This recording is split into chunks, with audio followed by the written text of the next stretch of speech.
Hola, buenas noches. ¿Me escuchan? Hola, hola. Sí, correcto. ¿Me escuchan y me ven bien? Sí, Sí, hola maestro. maestro, buenas noches.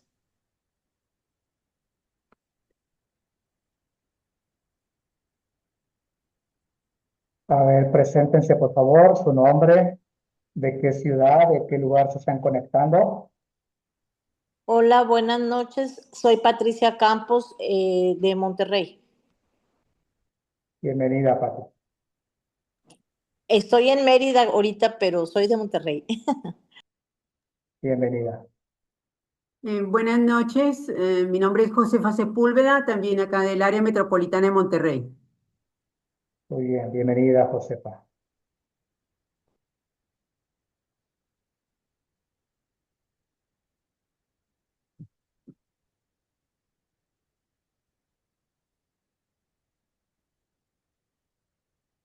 ¿Quién más? Buenas noches, Robert Rosero de Colombia. Robert, bienvenido. Muchas gracias, Ya falta menos para conocernos. muy amable. Muy pronto. Sí, gracias.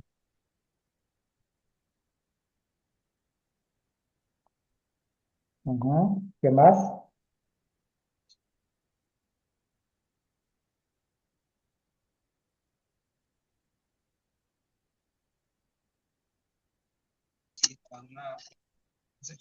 Buenas noches, yo soy Iracema de Monterrey, pero voy Bu- manejando, así que no les Buenas puedo poner la cara. noches. Buenas Bienvenida, noches. Iris. Bienvenida, Iris.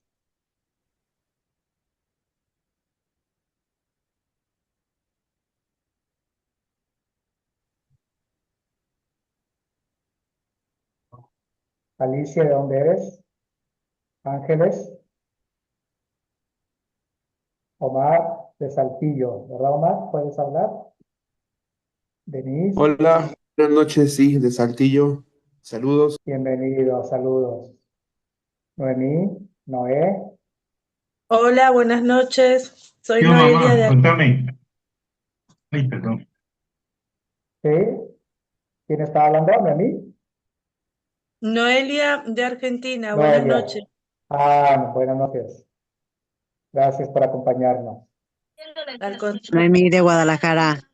Noemí de Guadalajara, muy bien. ¿Se escucha? Al- Sí, ¿Qué tal? María de Los Ángeles, de Argentina. bienvenida. María de Los Ángeles, bienvenida. Muy bien, ¿quién más?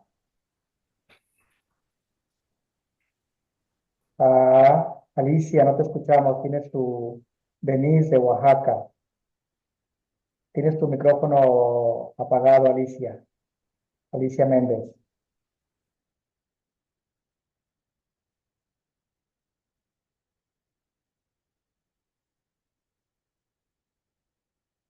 Ok. ¿Ven mi pantalla?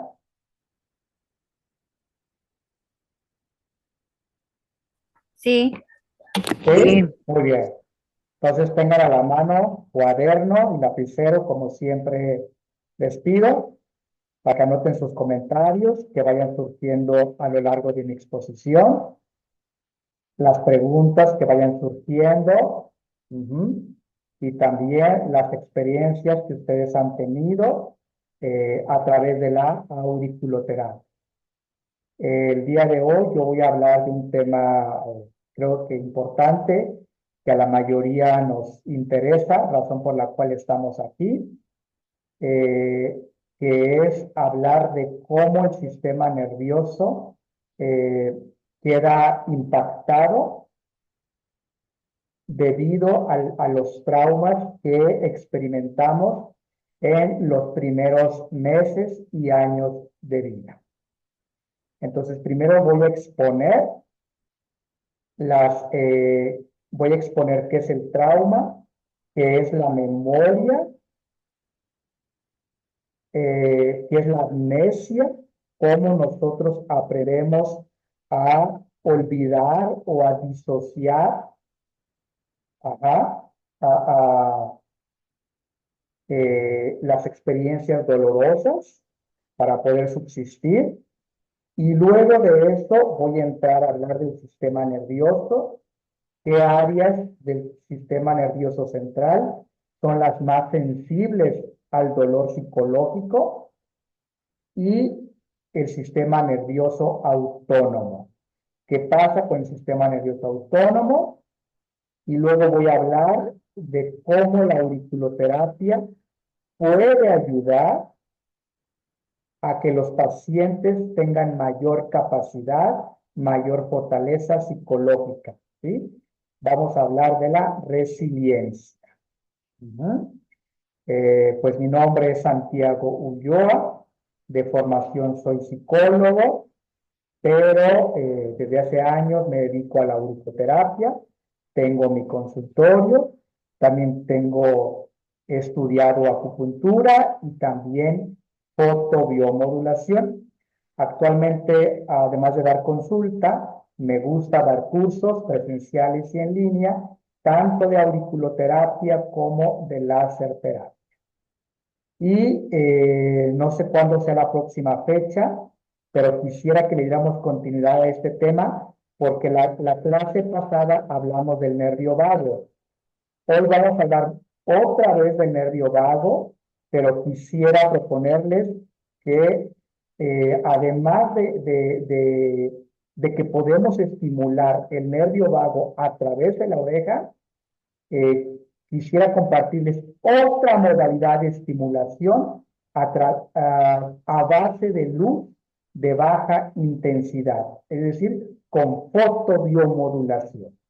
También se puede estimular al nervio vago con luz láser y podemos armar una conferencia al respecto. Fotobiomodulación del nervio vago o estimulación del nervio vago con láser. Para que ustedes vayan familiarizándose con el uso de la luz de baja potencia. Muy bien, vamos a continuar. A partir de ahora, les pido que desactiven sus micrófonos. Voy a exponer. Una vez que termine mi exposición, les diré, ustedes abrirán sus micrófonos para participar. Entonces, al término de mi participación, ustedes podrán, ahora sí, plantear sus reflexiones, sus comentarios, sus dudas, y si ya usan auriculoterapia, cómo están ayudando a sus pacientes. Empecemos. Ok, entonces, necesitamos tener claro algunos conceptos básicos. Algunos conceptos básicos como cuáles. Trauma. Necesitamos tener el mismo lenguaje en este momento para comprender de qué estamos hablando. El trauma psicológico se refiere a una experiencia que sobrepasa, que rebasa o que excede la capacidad del sistema nervioso para procesar, para digerir, para integrar y para responder de manera adaptativa. Esta experiencia dolorosa deja una huella que es duradera, donde en la memoria, en el cuerpo y en las emociones. Por mucho tiempo, por décadas, por ejemplo en la psicología, solo se enfocaba la psicología clínica en tratar el trauma desde la memoria, desde la parte cerebral, desde la parte cognitiva. No se miraba al cuerpo como una bodega o como un área donde también se registran las experiencias dolorosas. Actualmente ya se ve al cuerpo, se observa al cuerpo como también una parte, un campo o un territorio donde las experiencias traumáticas también se registran. Ustedes saben que por mucho tiempo se separó al cerebro del cuerpo y se le dio una importancia una sobreimportancia a la mente, y al cuerpo se quedó olvidado, ¿no? Quedó olvidado y no tomó mucha importancia. Ahora, en las últimas décadas ya. Entonces, desde la neurociencia, el trauma es cómo el sistema nervioso procesa o no lo procesa, ¿sí? ¿Cómo lo procesa o cómo no procesa esa experiencia traumática? Entonces, el trauma queda registrado no solo en la mente, no solo en el cerebro, no solo en la memoria, también en las emociones y también en el cuerpo. ¿Sí? Memoria. La memoria es la capacidad que tiene el sujeto, es la capacidad que tiene el ser humano, ¿sí? Es una característica de nuestro sistema nervioso. ¿Para qué? Pues para interpretar, para organizar, para almacenar y después para recuperar información. En cuanto al trauma, existen dos tipos de memoria: memoria explícita y la implícita. ¿Cuál es la explícita? Pues su nombre lo dice, explícita, ¿sí? Que vemos, que hay conciencia, que la podemos decir, ¿sí? Cuando yo tenía 6 años, recuerdo que mi hermana se casó, ¿no? Y que mi papá estaba tan molesto que no fue a misa.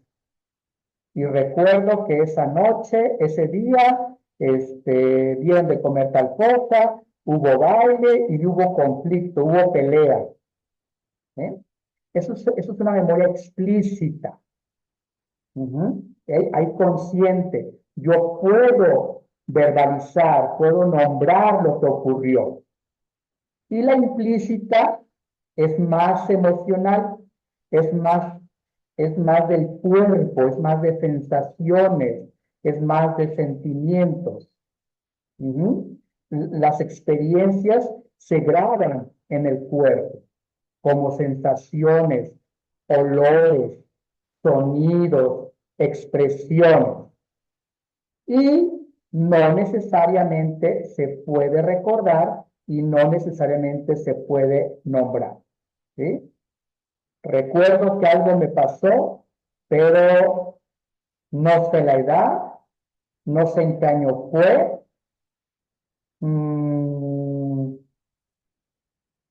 y hay muchos huecos, hay muchos vacíos, ¿eh? El trauma suele almacenarse como memoria implícita, ¿sí? El dolor psicológico se registra como sensaciones, emociones y respuestas automáticas. ¿Qué son respuestas automáticas? Sudoración, diarrea, agitación, aceleración de las palpitaciones, hormigueo, taquicardia, todas esas respuestas de nuestro cuerpo reguladas por el sistema nervioso autónomo. Presión arterial, frecuencia cardíaca, entre otros. Digestión. ¿Y qué es la resiliencia? Es la capacidad del ser humano, es la capacidad de la persona, del sistema nervioso para adaptarse, recuperarse y reorganizarse después de una experiencia difícil, dolorosa, adversa, hostil. ¿eh? Esa es, digamos, una virtud del sistema nervioso del humano, que se puede adaptar, se enfrenta a una situación dolorosa, pero tiene la virtud de adaptarse, de recuperarse y de reorganizarse después de esa experiencia. Ustedes recordarán que por muchos años se creyó que las células nerviosas, las neuronas, ya no volvían a nacer. Por mucho tiempo la medicina tradicional, clásica, nos dijo que nacíamos con un determinado número de células nerviosas y que conforme íbamos creciendo, envejeciendo, se iban muriendo y ya no había posibilidad de regeneración. Ese argumento fue tirado por la borda y en las últimas décadas se dijo, no, el sistema nervioso tiene la capacidad de generar nuevas neuronas. Ajá, muy bien. Entonces, la resiliencia no es resistir, es la capacidad de recuperar el equilibrio. Y el equilibrio interno se llama homeostasis. El olvido del trauma. La pérdida de memoria consciente sobre un trauma, comúnmente conocido como olvido del trauma, no es simplemente el resultado de una mala memoria o de falta de atención. Los olvidos no son necesariamente voluntarios, no son necesariamente conscientes. A eso se refiere. Sino que está vinculado a complejos mecanismos, tanto cerebrales como psicológicos. Estos mecanismos sirven de protección al sujeto del dolor devastador de la experiencia, del dolor del trauma. Entre estos mecanismos está la disociación y la amnesia. ¿Sí? ¿Qué significa amnesia? El olvido. Y disociar significa separar, dividir, desvincular o desarmar. Muy bien, entonces dijimos que la explícita implica la capacidad consciente de recordar eventos, hechos y datos con un contexto temporal y espacial. Esta memoria depende de una área cerebral llamada hipocampo y de otra que se llama corteza prefrontal. Cuando se enfrenta a experiencias dolorosas, especialmente aquellas en fases donde todavía no hablábamos, por ejemplo, estábamos en el útero de mamá o en los primeros meses de vida, donde no desarrollábamos todavía el lenguaje, o en situaciones extremas de estrés, la memoria explícita puede no ser capaz de registrar el evento, ¿sí? No es capaz de contarlo. Y la implícita no es consciente, ¿sí? No es consciente almacenando habilidades automáticas, respuestas condicionadas, en el caso del trauma, emociones y sensaciones asociadas al evento. Durante un trauma severo, esta última adquiere protagonismo, la experiencia queda registrada en forma de impresiones sensoriales y reacciones emocionales desconectadas de un relato coherente. Voy a dar un ejemplo para darme a entender. Una, la implícita no es consciente. Almacena habilidades automáticas. ¿Qué son? Que puedo responder con vómito, con inflamación intestinal, con náusea, con mareo, con adormecimiento. A esto me refiero con respuestas automáticas. Y así puedo responder.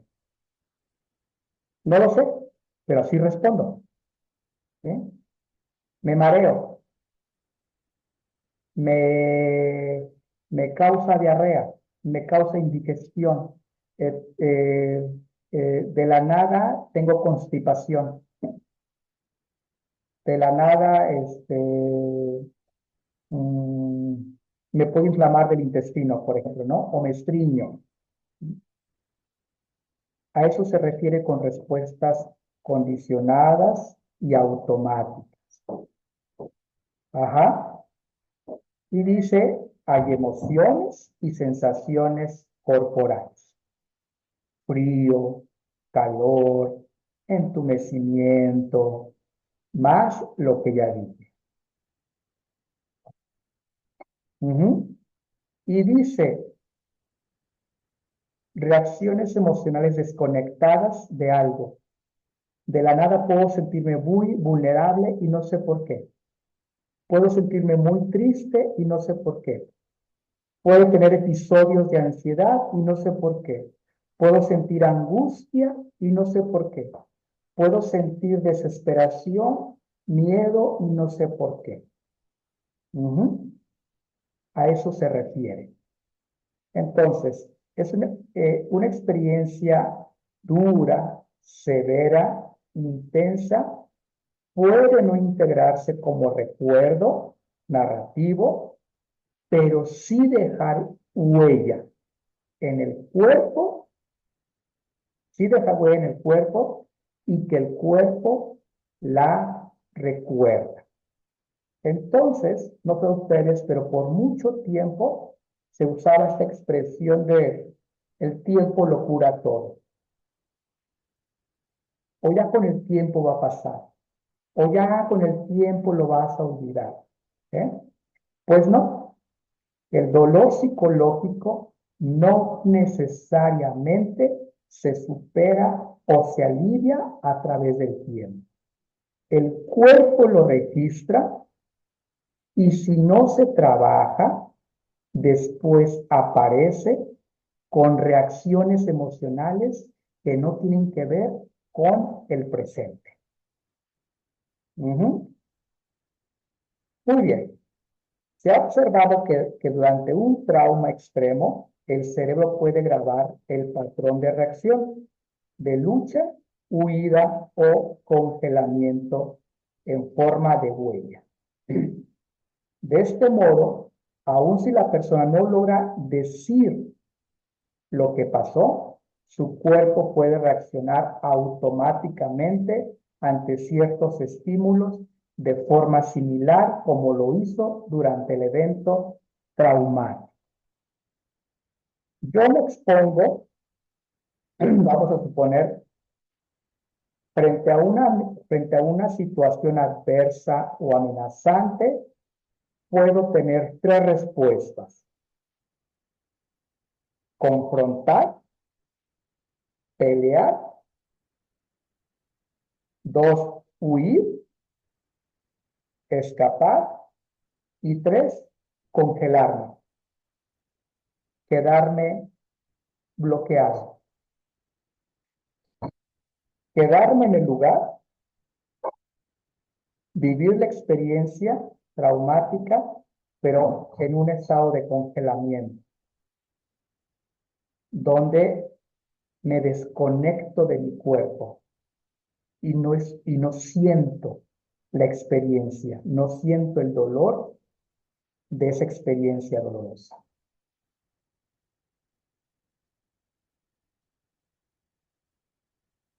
El autor Van der Kolk describió este fenómeno señalando que el trauma se almacena en el cuerpo y se expresa como cambios a largo plazo en las respuestas biológicas al estrés. ¿Qué significa? Que tu manera de responder a situación en el presente, tu forma de responder al estrés, a situaciones difíciles, estresantes, también esa forma, tus estrategias en cómo respondes al estrés, también guarda una relación con esa memoria traumática que está en tu cuerpo. Si tu forma de responder al estrés es muy exagerada, es muy sensible, pasa una mosca o pasa un insecto y entras en estado de agitación, de incertidumbre, de preocupación con facilidad, te vuelves aprensivo, aprensiva con facilidad. Esa respuesta biológica frente al estrés también está relacionada con el trauma que está archivado en tu cuerpo. A eso se refiere. Con el cuerpo lleva la cuenta. Muy bien. Hablemos entonces de algunos episodios, no episodios, sino estos periodos que marcan a uno. Primero tengo que decir que todas las personas estamos atravesados por un tipo de dolor. Todos, sin excepción. Ese tipo de dolor nos ha marcado. Esa huella nos ha marcado. Solo que va a depender de en qué periodo ocurrió y de qué tan intenso fue. Si ocurrió a temprana edad y fue intenso, es más profundo el dolor de esa persona. Si ocurrió de manera tardía y no fue tan intenso, es menos doloroso para esa persona. Hay un concepto que se llama estrés intrauterino, que es el estrés que vive el feto en el útero. El estrés lo recibe de mamá, de la mujer. La mujer está atravesando por una separación, por una ruptura, por desempleo, la pareja no se hace cargo, la pareja es alcohólica, es un drogadicto, está desempleado, hay violencia comunitaria, hay violencia en el lugar. Todo ese estrés que experimenta la mujer es transferido, es capaz de pasar la barrera uterina y ser vivido y afectar el desarrollo del sistema nervioso por el feto. No lo afecta cognitivamente porque es un feto. No estamos hablando de razón, no estamos hablando de algo mental, estamos hablando del desarrollo del sistema nervioso. Es así como lo afecta. La exposición del feto a condiciones fisiológicas y emocionales difíciles durante el embarazo que pueden influir en el desarrollo del sistema nervioso, del sistema inmunológico y de la regulación emocional futura. ¿Por qué creen que muchos bebés nacen a los 6 meses, a los 7 meses? ¿Por qué creen que muchos bebés nacen muertos y luego vuelven a la vida? ¿Por qué creen que nacen enfermizos? O que los primeros meses de vida o los primeros años de vida, los papás de ese menor se la pasaron en el hospital porque el niño, el bebé, la bebé era muy enfermiza. ¿Por qué ese bebé tiene un sistema inmunológico poco resistente? ¿Por qué ese bebé, los primeros meses, años de vida, tarda en hablar? Tiene un lenguaje no desarrollado de acuerdo a su edad. Es delgado, es tímido, es cohibido o tiene sobrepeso. Es impulsivo, es desafiante. ¿Sí? Está relacionado con un posible estrés intrauterino experimentado. El feto no piensa, no procesa, no razona el estrés, porque es un feto, pero sí lo percibe a nivel biológico. Afecta el desarrollo del sistema nervioso, del sistema inmunológico y la capacidad de regularse emocionalmente. Eso es en el útero. Hablemos de los primeros meses y años de vida. Los traumas sufridos en la primera infancia pueden quedar fuera del recuerdo, pero dejan efectos duraderos. Aunque la persona no pueda narrar el hecho traumático, este se manifiesta más adelante. Niños ansiosos, con problemas de apego, súper chillones, súper sensibles, súper berrinchudos, con ansiedad, con estrés, con problemas, con síntomas físicos sin causa médica, van al médico, el médico los revisa, los llevan donde el pediatra los revisa y no hay una causa médica que explique esos síntomas físicos. Eso es en la niñez, pero en la adolescencia o en la juventud pueden ser eh, eh, con problemas de apego, o sea, dificultad para separarse, la necesidad de estar acompañados, por ejemplo, y ante la separación experimentan angustia o muy sensibles al estrés, etc. Hay muchos ejemplos. Ajá, ahora en la adultez, estas memorias somática es cuerpo. Estas memorias del cuerpo o esas memorias corporales pueden reaparecer en la adultez. Recuerden, el dolor psicológico no trabajado no se supera, no se va con el tiempo. El cuerpo tiene memoria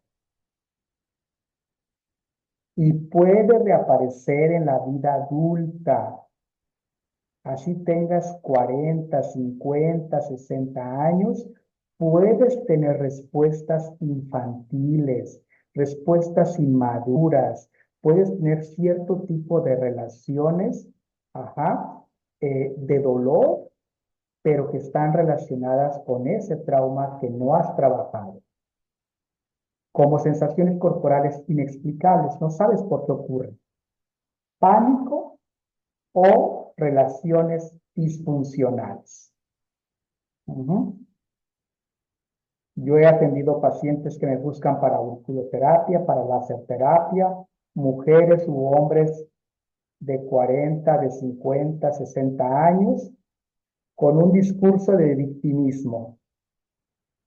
Mi mamá me hace, mi hermano me hace, mi pareja me hace, mis hijos me hacen, y yo sufro mucho, y tengo eso y tengo aquello. Y les digo, porque tú lo has permitido. Te pido que mejor cambies la frase.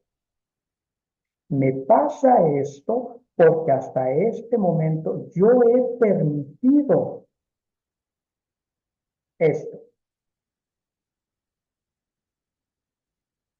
A eso me refiero, que puedes tener 40, 50, 60 años y tener relaciones de dolor, de frustración, de malos tratos, pero eso tiene que ver con experiencias corporales de dolor.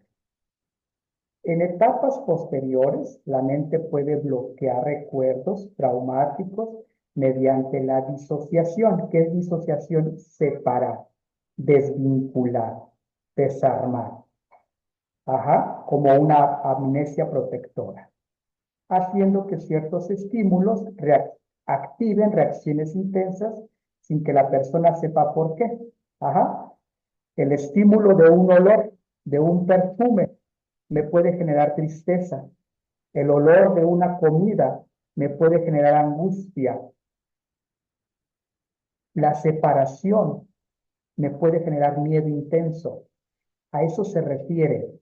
Ciertos estímulos son capaces de llevarme a tener reacciones intensas sin saber por qué.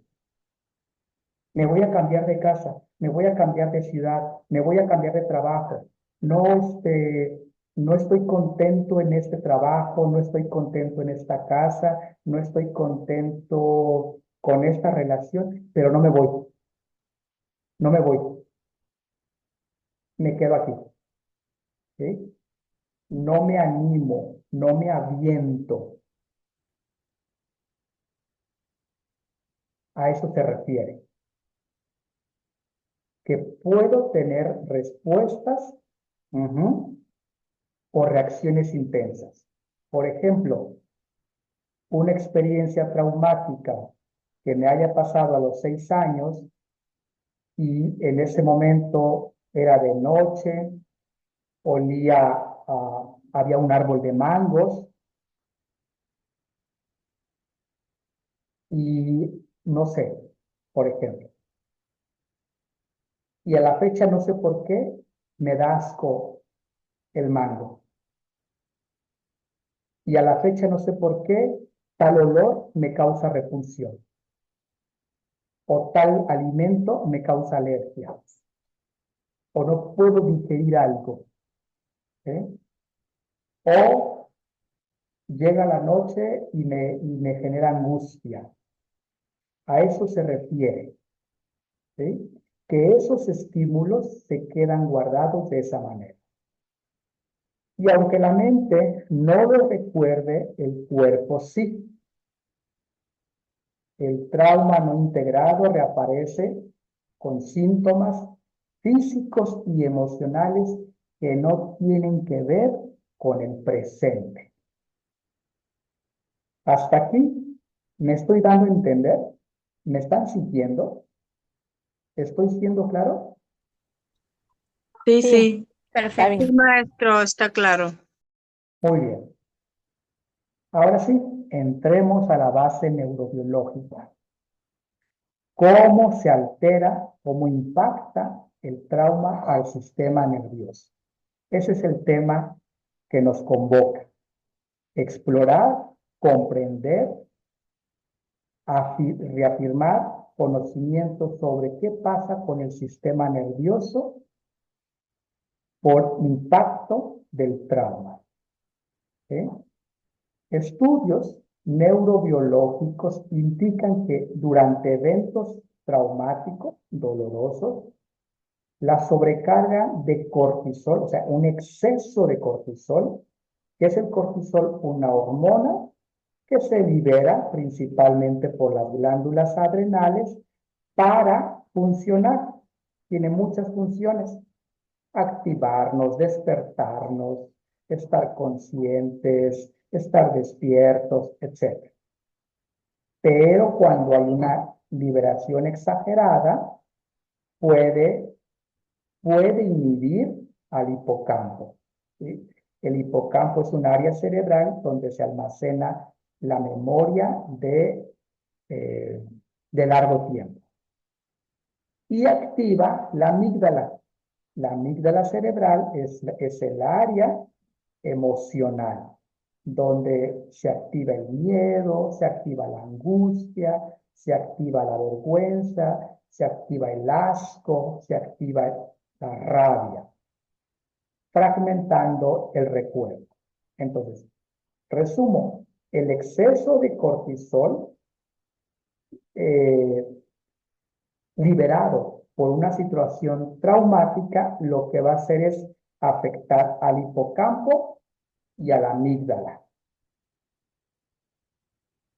Empecemos por la amígdala cerebral. La amígdala cerebral es una estructura que pertenece al sistema límbico. El sistema límbico también se le conoce como sistema de las emociones o sistema emocional.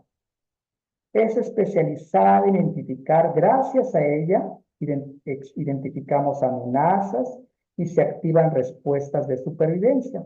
Nos vamos, corremos, no caminamos por ahí. Ante un trauma, la amígdala registra la experiencia con una intensa carga emocional, un miedo intenso, una angustia intensa, una vergüenza intensa. Por ejemplo, abuso sexual. La persona registra la experiencia con una pena, con una vergüenza intensa, entre otros. Después del evento puede quedar hiperreactiva. ¿Qué significa esto? Que no se baja, no se apaga, no vuelve a su estado normal. Queda en modo prendida o prendido. Y eso hace que sea muy sensible, respondiendo con miedo y ansiedad, incluso ante estímulos neutros. ¿Qué puede ser un estímulo neutro? Por ejemplo, tomar el transporte, subirse al transporte público. Ese estímulo para personas con ansiedad, con una amígdala hiperreactiva, es un desafío. O sea, es algo con lo que no pueden. Sienten que se van a asfixiar, sienten que les va a dar un paro cardíaco, sienten que no van a poder respirar y sienten que se van a morir, etc. No sé si les han tocado pacientes así, pero teóricamente he leído casos y los he tratado también. ¿Sí? O sea, mientras que para ti puede ser algo ordinario subirte al transporte público, para otros no. ¿Sí? Porque la amígdala está súper reactiva, incluso frente a estímulos neutros, ordinarios. Esta hiperreactivación se ha observado en personas con trastorno de estrés postraumático, quienes reaccionan de manera desproporcionadamente ante cualquier indicio que recuerde el trauma. El hipocampo se encarga de la memoria, de situar las experiencias en tiempo y espacio. Como decía al principio, me acuerdo que tenía 5 años y que mi papá me llevaba a la escuela y que, o sea, tiempo y espacio. Tenía 7 años, estábamos en tal lugar, era de día, era de noche, hacía frío, hacía calor. A eso se refiere. Durante un trauma, el exceso de estrés y cortisol puede interferir con su funcionamiento, provocando que recuerdos se almacenen de forma fragmentada o desorganizada. La persona, cuando intenta decir lo que pasó, sus recuerdos son vagos. Esa memoria tiene muchos huecos, muchos vacíos, está desorganizada. Esto explica fenómenos como flashback, donde las memorias traumáticas irrumpen como si ocurriera en el presente. ¿Sí? O sea, pasó hace 15, 20, 30, 40, 50 años, pero esa memoria irrumpe como si ocurriera en el presente. Además, se ha observado una reducción del volumen del hipocampo en personas con trauma crónico. El hipocampo es un área cerebral donde las células nerviosas vuelven a nacer.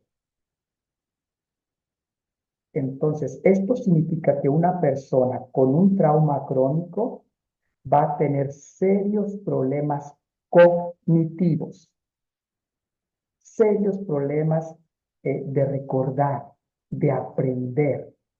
Va a tener, digamos, olvidos con mucha frecuencia.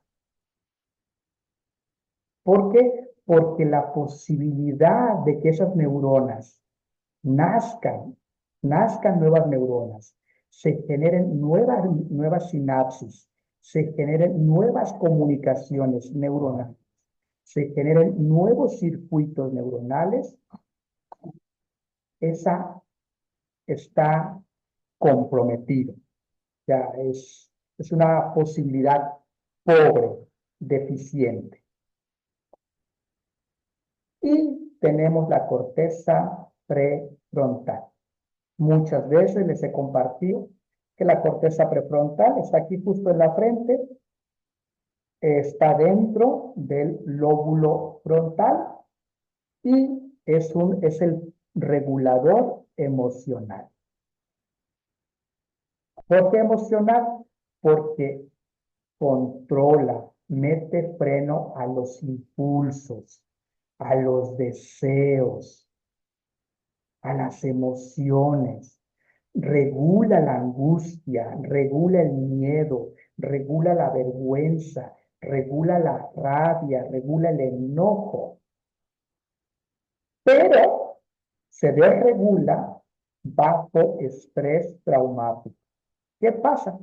Su actividad disminuye, reduciendo la capacidad para evaluar con claridad y controlar las reacciones. En el trastorno postraumático, esta desregulación lleva a reacciones impulsivas, dificultad para reflexionar y una sensación de pérdida de control emocional. Cuando la corteza prefrontal no logra inhibir a la amígdala, el miedo toma el control. La angustia toma el control. La preocupación, la incertidumbre, el impulso toma el control. Yo les pregunto, ¿cómo creen que funciona la corteza prefrontal de pacientes con drogadicción, con tabaquismo, con alcoholismo, compulsión por compras compulsivas, sexo, pornografía? ¿Ah? ¿Cómo creen? No, pues muy activa, o sea, sin control. Más bien descontrolada. Ajá, por eso, sin control, sin control. Sin control, descontrolada. Ujú. Hiperactivos también.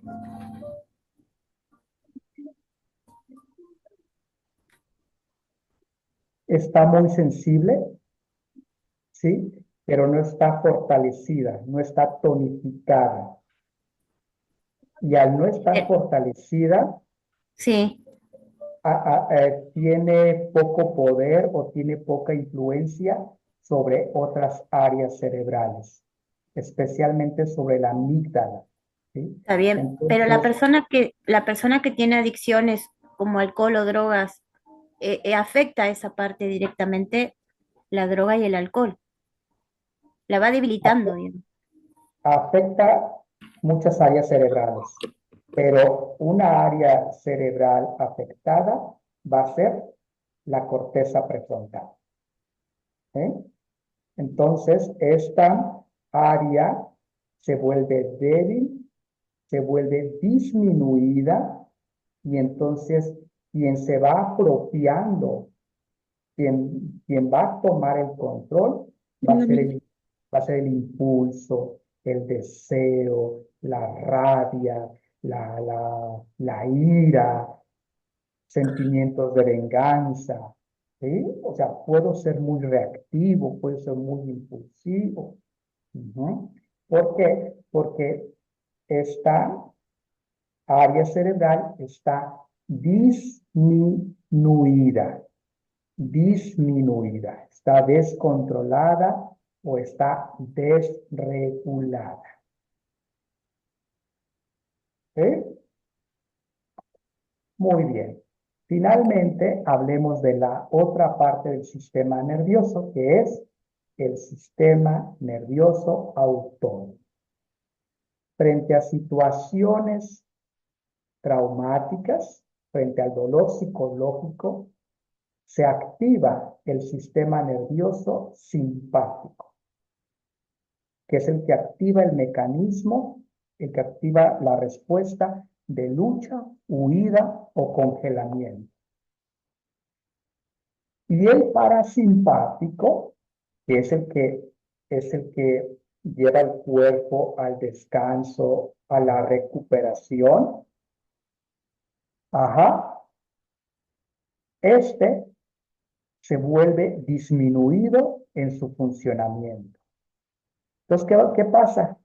Que el simpático está hiperreactivo, como la amígdala, está en modo encendido, está en constante modo alerta, la persona está en constante sensación de alerta, de hipervigilancia, de hipersensibilidad. ¿Y esto qué genera? Pues un desequilibrio y respuestas exageradas. Con facilidad se incrementa la frecuencia cardíaca, se incrementa la presión arterial, se incrementa la rigidez muscular, se libera más cortisol, el hígado libera constantemente glucosa, y tengo exceso de pensamiento porque estoy en modo alerta. Y bloqueo, también bloqueo. Y entonces el sistema, el mecanismo que nos lleva a la calma, al descanso y a la recuperación está en un modo de inhibición. No está, está disminuido. ¿Sí? Y el otro tomó el control y no lo suelta, el simpático.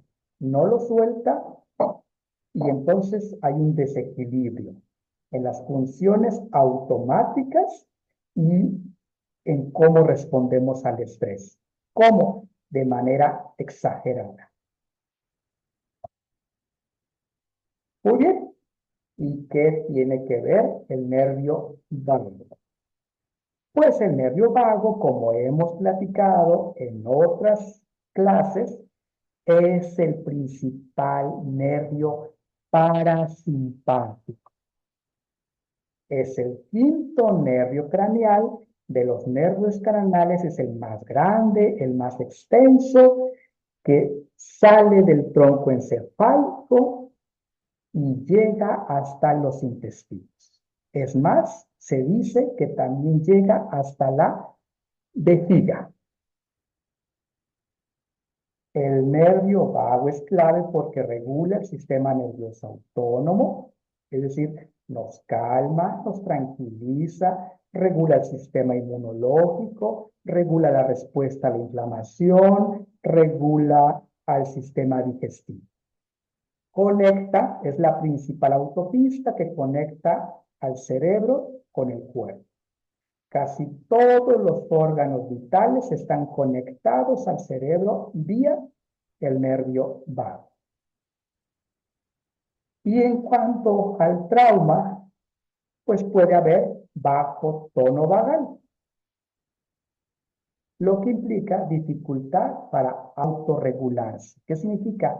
Para volver al equilibrio. ¿Cómo se manifiesta el trauma? A nivel fisiológico. Estoy simplificando, estoy haciendo una generalización, ¿sí?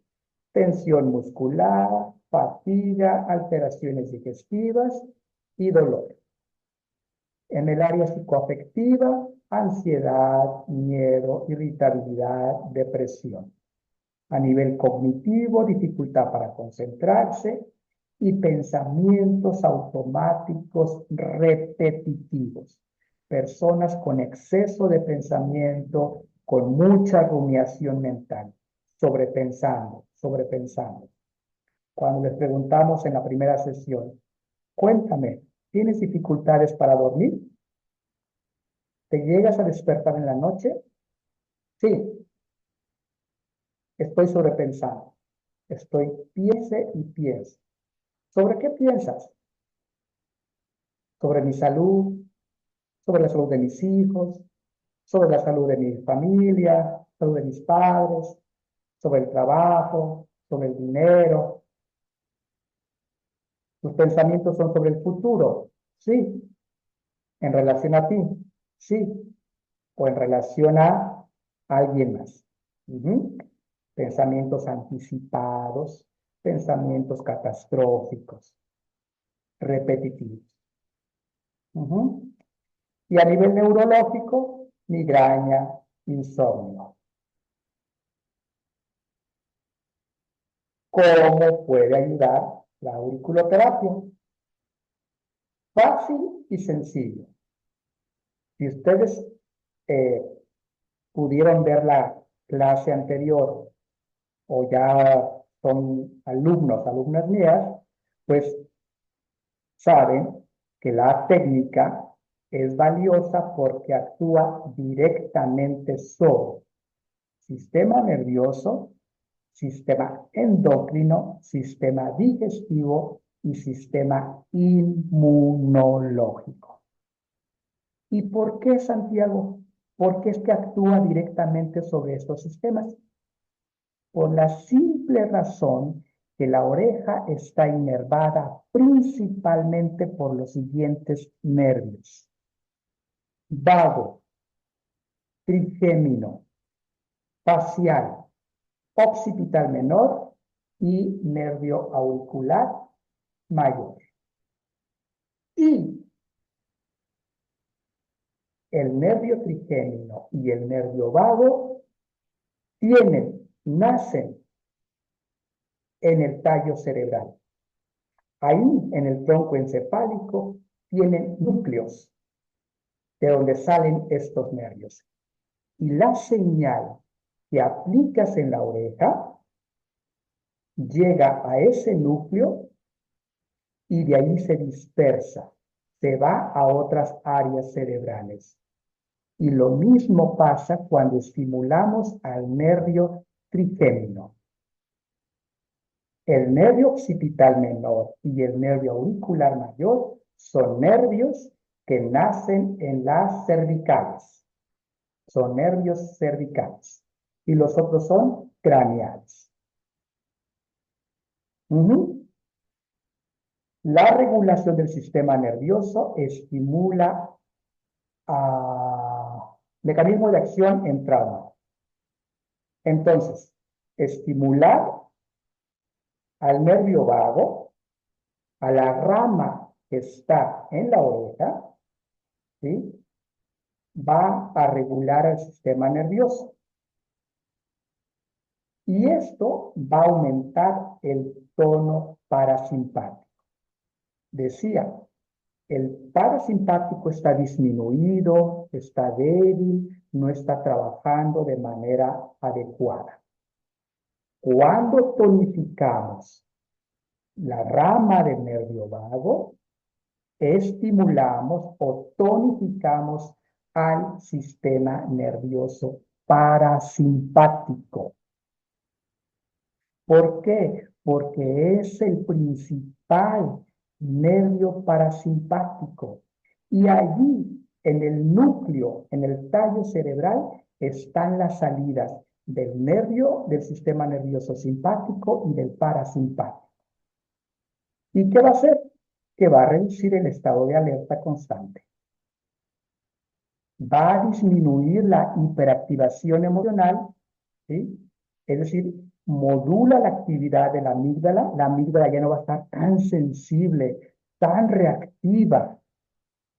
Va a reducir ansiedad, angustia, miedo, preocupación, vergüenza.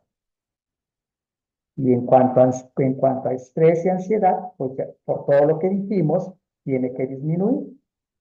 ¿Qué hace la técnica? Va a modular también al sistema endocrino. En la clase anterior les dije, cuando estimulamos al nervio vago, se estimula al diencéfalo, y el diencéfalo está compuesto por el hipotálamo y por el tálamo. En el tallo cerebral, donde está un núcleo del nervio vago y del nervio trigémino, la señal sube, llega al tálamo, al hipotálamo y a la corteza frontal, prefrontal. Y si llega al hipotálamo, se va a modular el sistema neuroendocrino. ¿Qué significa? Que se va a modular la liberación de cortisol, de adrenalina, va a provocar la sensación, va a mejorar la sensación de seguridad, va a favorecer estados de descanso profundo, se va a mejorar la calidad del sueño y va a promover mejora del funcionamiento del aparato digestivo y va a fortalecer al sistema inmunológico.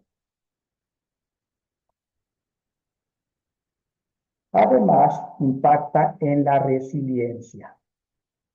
La auriculoterapia no borra el dolor, no elimina el trauma.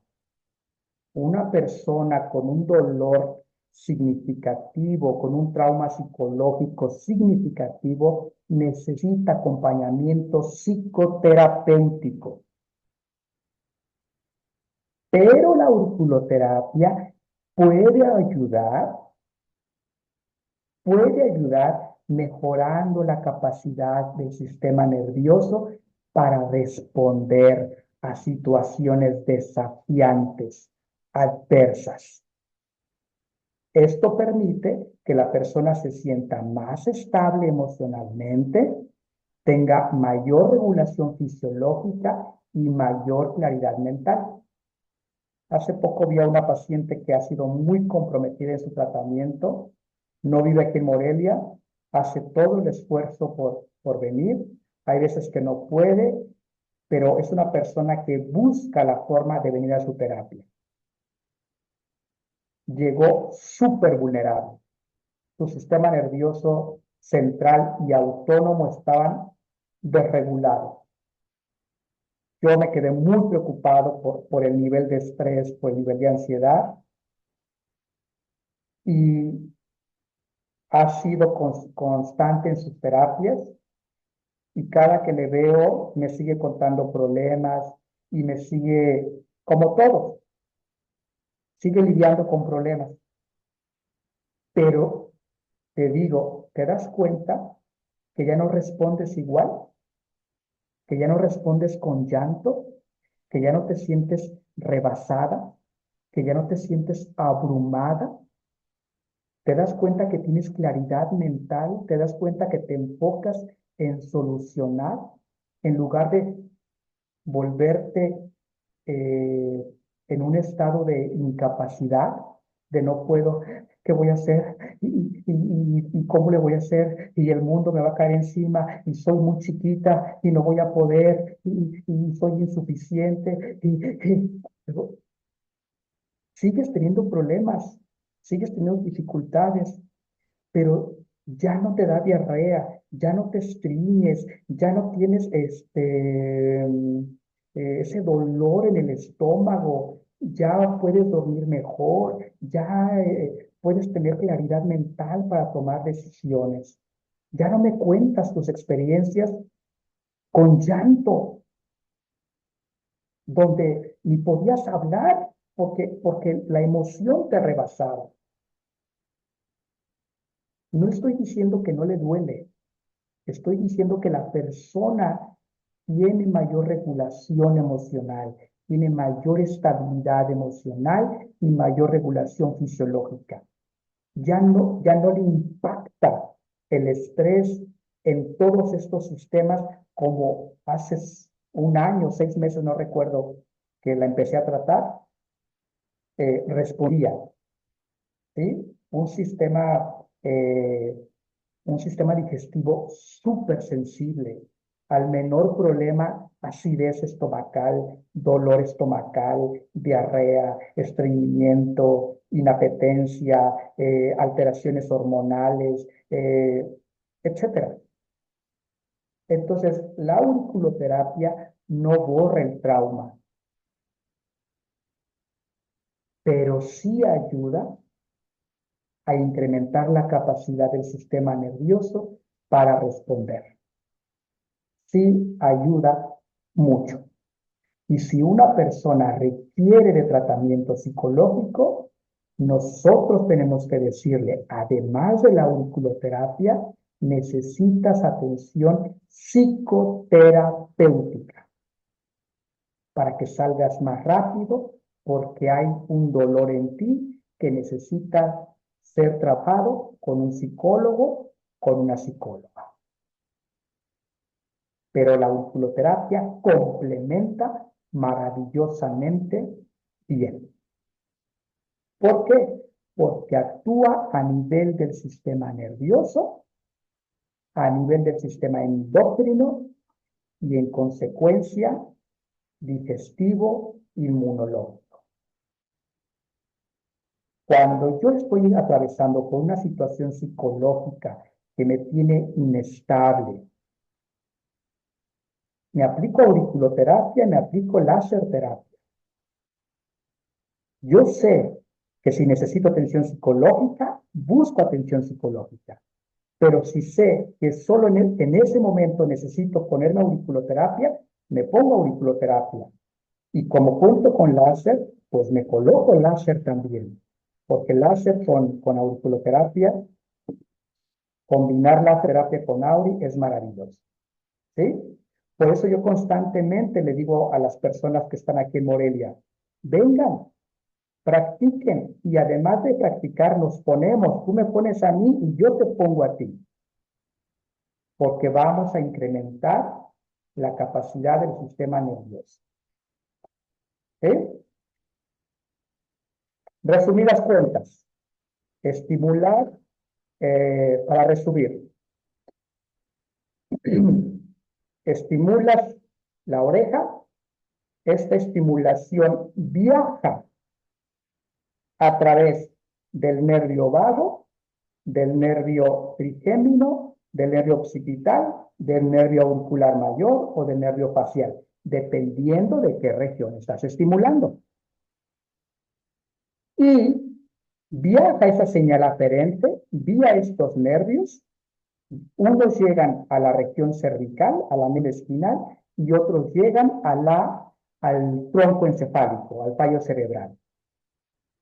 Y a partir de allí, de regreso, viene una respuesta autonómica, una disminución de la hiperreactividad, de la hipersensibilidad y en consecuencia mayor estabilidad. Entonces, vamos a suponer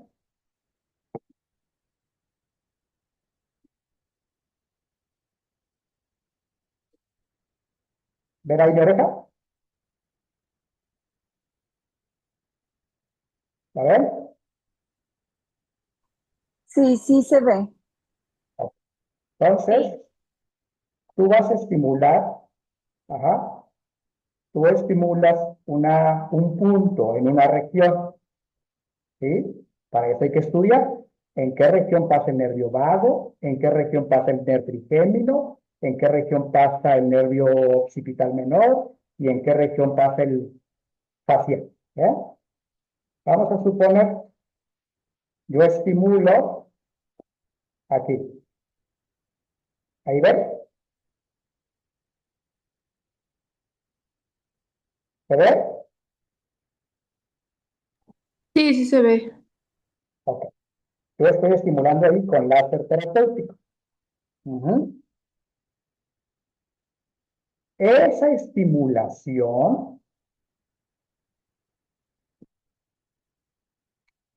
esa estimulación viaja a través de nervios. Ese nervio puede ser craneal o puede ser cervical. Llega al tronco encefálico y de allí se dispersa a otras áreas cerebrales. Y en respuesta va a haber una regulación autonómica, ¿sí? Pero también una regulación, un beneficio, un alivio psicológico y cognitivo. ¿Sí? Muy bien, termino. Si deseas aprender más, yo te enseño. Tengo cursos presenciales y en línea. En línea voy a dar los próximos cursos. Un curso enfocado en adicciones y drogadicción y otro curso enfocado en depresión y ansiedad. Ambos son completamente en línea y duran un mes cada uno. Tengo un curso ya grabado de auriculoterapia y tengo un curso en línea que mañana, el miércoles ya es la segunda clase y cada 3 meses lo abro. Este curso en línea dura 3 meses, son 12 clases, una clase a la semana. Pero bueno, si deseas esta clase, si deseas esta grabación, lo otro no te interesa, no puedes, te paso esta presentación, te paso la clase grabada y te paso algunos libros en los que me basé para armar esta exposición que te he compartido. En pesos mexicanos, 199, dólares, 14 dólares. Abran sus micrófonos. Ahora sí. Cuéntenme qué les pareció, qué dudas tienen, cuáles son sus reflexiones.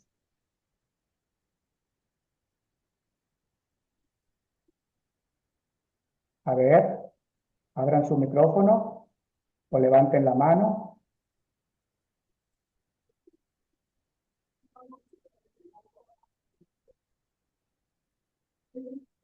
Bien.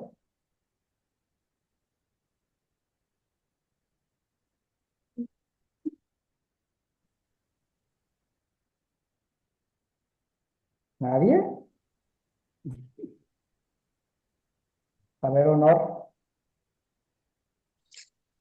Bueno, a mí me parece muy importante, doctor, esto que nos acaba de compartir, dado a que muchas personas no imaginamos esta técnica tan grandiosa de poder ayudar al cuerpo humano sin medicamentos que muchas veces se convierten en tóxicos para otros órganos y que de una manera pues muy práctica hasta cierto punto, pero sí debe de ser muy, muy estudiada para, como usted lo comentaba ahorita, saber qué es lo que vamos a tratar y de qué manera o a dónde lo vamos a aplicar. O sea, yo estoy fascinada con esta manera de poder ayudar a determinados determinados procesos en el cuerpo humano que ha llevado en el transcurso de la vida y que lo ha llevado, como decía usted, a traumas de vivencias en cuanto a dolor. Y no sé, a mí me gustó que no es invasivo pues para el cuerpo, ¿verdad? Que es una manera de verdad muy noble de poder ayudar a las personas. Yo en lo particular me interesó porque pues yo traigo muchos daños desde niña a nivel psicológico y esto me gustaría a mí primero aprovecharlo para mi persona y posteriormente poderlo ofrecer como ayuda para más personas. Muy bien, gracias. Gracias por tu comentario. Sí, es una excelente herramienta, muy noble, muy sencilla. ¿Sí? Yo soy de la idea de que la mayoría de la población deberíamos de saber por lo menos estimular 5 puntos, los más importantes de la oreja, como un botiquín. Esto es, tengo dolor, tengo fiebre, tengo insomnio, me autoaplico o bien le puedo aplicar a una persona, ¿sí? O sea, no me tengo que dedicar a eso. Yo sí me dedico porque me gusta, porque soy terapeuta, esa es mi pasión, pero no necesariamente tienes que dedicarte, ¿no? Pero sí como una herramienta, como un botiquín. Ah, ya sé que en la fosa triangular, ya sé que en la concha superior, ya sé que en la concha inferior, ya sé que en el óvulo, si estimulo, puedo ayudar a esta persona, ¿sí? Ya sé que si estimulo el ápice de la oreja, le voy a ayudar a que se le baje la fiebre, a que se le baje la hipertensión, a que se le controle la presión arterial, a que se le alivie su dolor occipital, cervical, etcétera. O problemas de los ojos, ¿no? Porque allí en el ápice de la oreja se trabaja todo eso. Sí, doctor, muchas gracias. ¿A ti? ¿A ti? Bueno, muchas gracias primero que todo por la oportunidad de estar en este grandioso curso. Me ha motivado harto toda la temática que están manejando. Tengo una inquietud que de por sí no la he visto que la has tomado y es referente a cuando una oreja ha sido operada, por lo menos que le hayan quitado el dorso del lóbulo. Ah, no, perdón, cartílago del dorso. O sea, en el caso que la oreja la reducen, ¿afecta la auriculoterapia? Sí, sí afecta. En ese caso tendrías que trabajar con la otra oreja. ¿Y si se va a operar las dos? Solo puedes trabajar con lo que hay, con las otras regiones, pero el efecto ya no es el mismo. Y Ok. además, eh, se puede hacer menos, pero de que se puede hacer, se puede hacer. O sea, siempre hay que aplicar auriculoterapia. Siempre nos vamos a ayudar y si me la aplico o se la aplico a alguien, siempre le vamos a sumar con la técnica. Siempre le vamos a sumar con la técnica. Ahora, ¿no va a tener el mismo efecto? No, pero siempre le vas a ayudar. Ya. Otra cosa que presenta, bueno, te comento, yo soy terapeuta, de por sí hago estímulos en la oreja y a veces en esa misma área, en el cartílago del dorso, aparecen puntos, o sea, como picos. ¿Eso tiene alguna connotación en el cuerpo? Sí, sí, la oreja es un área que nos expresa, es un área de diagnóstico. Pero aquí no lo voy a decir porque esta es una clase abierta. Cuando ya Ok, estemos en el curso, ahí sí lo voy a decir, que esos ok, signos se toman como diagnóstico como información para armar el diagnóstico. Pero sí, la coloración, que estén muy saltadas, que estén muy saltados los vasos sanguíneos, que haya escamazón, todo eso se toma en cuenta para armar el diagnóstico junto con lo que el paciente nos dice. O eso nos da información sobre lo que el paciente no nos dice. efectivamente. Muy Muchas bien, gracias. con gusto. Buenas, yo tengo una pregunta. ¿Sí? En las personas que son diabéticas, ¿qué efectos o soluciona algo en esa parte? Sí, porque tú vas a estimular a la rama del nervio vago. El nervio vago va a estimular al hipotálamo y en consecuencia se va a regular el Nivel. el páncreas, se va a regular el páncreas y,